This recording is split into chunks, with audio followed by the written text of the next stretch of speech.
नमस्कार दोस्तों। हम एक नई दिलचस्प वीडियो के साथ एक बार फिर से हाजिर हैं। कुंभ स्नान से पहले और बुरे में क्या सावधानियां बरतनी चाहिए। लोगों को कुंभ स्नान के नियम। श्रद्धालु कपड़ा निकालते हैं और सीधे गंगा जी में प्रवेश कर जाते हैं। घाटों पर स्नान करते हैं, कपड़ा पहनते हैं और घर की तरफ निकल जाते हैं। दोस्तों, ये विधि नहीं है। कुंभ स्नान करने के लिए जब आप इतने दूर से आ रहे हैं तो वाकई में कुंभ के स्नान के नियमों का आपको पालन करना चाहिए, जिससे कि आपको फायदा मिले। तो चलिए शुरू करते हैं दोस्तों कि कुंभ स्नान के पहले और बाद क्या-क्या करना ना चाहिए दोस्तों।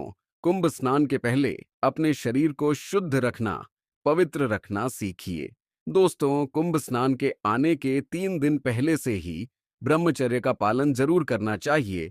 और आप ऐसा भोजन करते हैं, गलत भोजन करते हैं, तो उन सब चीजों को बंद कर देना चाहिए। कम से कम 3 दिन पहले ही बंद कर देना चाहिए।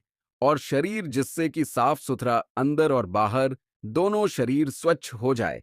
दूसरी बात, जब आपको स्नान के लिए आप प्रवेश करते हैं तो सबसे पहले आप पानी में उतरते हैं, गंगा जी में उतरते हैं। तो आपको गंगा जी में नाभि तक उतरना है। जब आपका कमर के ऊपर थोड़ा सा नाभि होता है, नाभि तक आपको घाट में मतलब गंगा जी में प्रवेश करना है।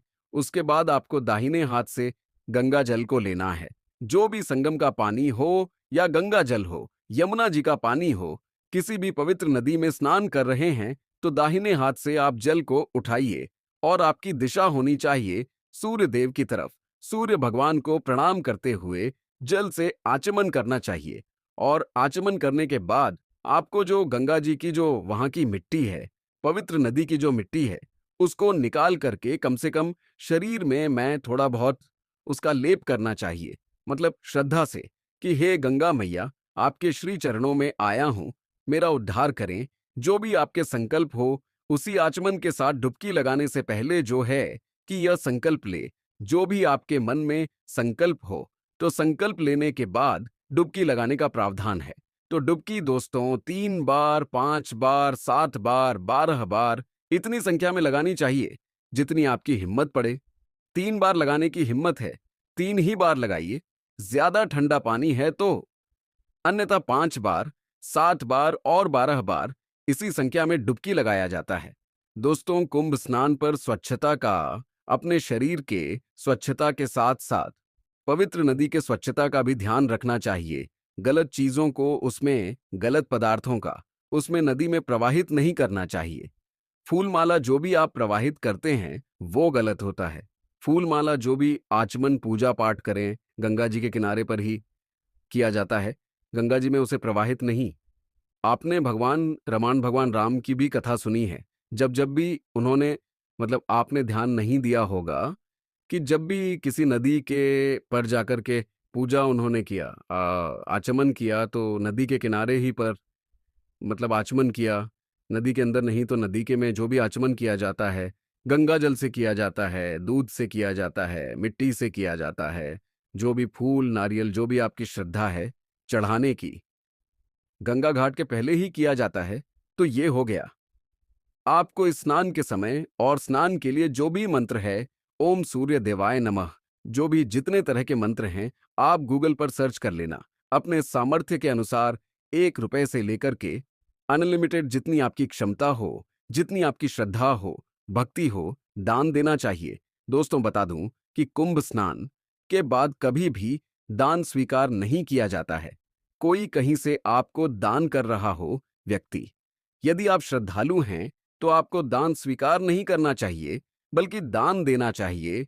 जहां भी आप किसी भी मंदिर में, मठ में यदि फ्री का भोजन कर रहे हैं, तो लंगर खा रहे हैं, किसी संस्था द्वारा, प्राइवेट संस्था द्वारा चलाई जा रही है, तो मैं नहीं उसके लिए कहूंगा।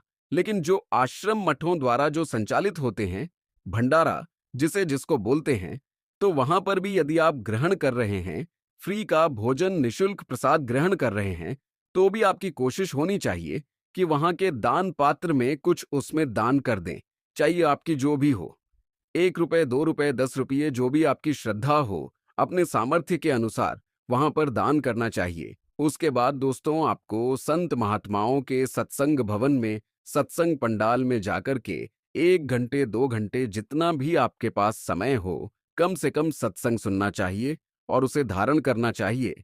उसके बाद आपके पास और समय है तो आप जो है कि वहाँ के पवित्र नदी के पास में जो मंदिर है, जैसे कुंभ स्नान के लिए आ रहे हैं, तो नागवासुकी मंदिर का विशेष तौर पर आपको दर्शन करना चाहिए, क्योंकि इसकी कथा मैंने बता दिया है। उसमें लिखा गया है कि स्नान के बाद, कुंभ स्नान के बाद मंदिर का दर्शन आप नहीं करते हैं तो उसका पूरी फल आपको नहीं मिलता है। वहीं साथ में लेटे हुए हनुमान मंदिर है और भी अक्षयवट मंदिर है, तो कम से कम आपको एक मंदिर का दर्शन जरूर करना चाहिए। इससे आपको पूरे कुंभ स्नान का पूर्ण फल मिलेगा। थोड़ा बहुत मेला वला घूमेंगे, अपना प्रस्थान कर देंगे। तो दोस्तों, ऐसे कुंभ स्नान का कोई भी फल नहीं मिलता है, तो फल उन्हीं को मिलेगा जो उसका सचे नियमों से पालन करेंगे। तो दोस्तों, ये छोटी सी जंग करी थी, आप लोग कहे थे, इसलिए मैं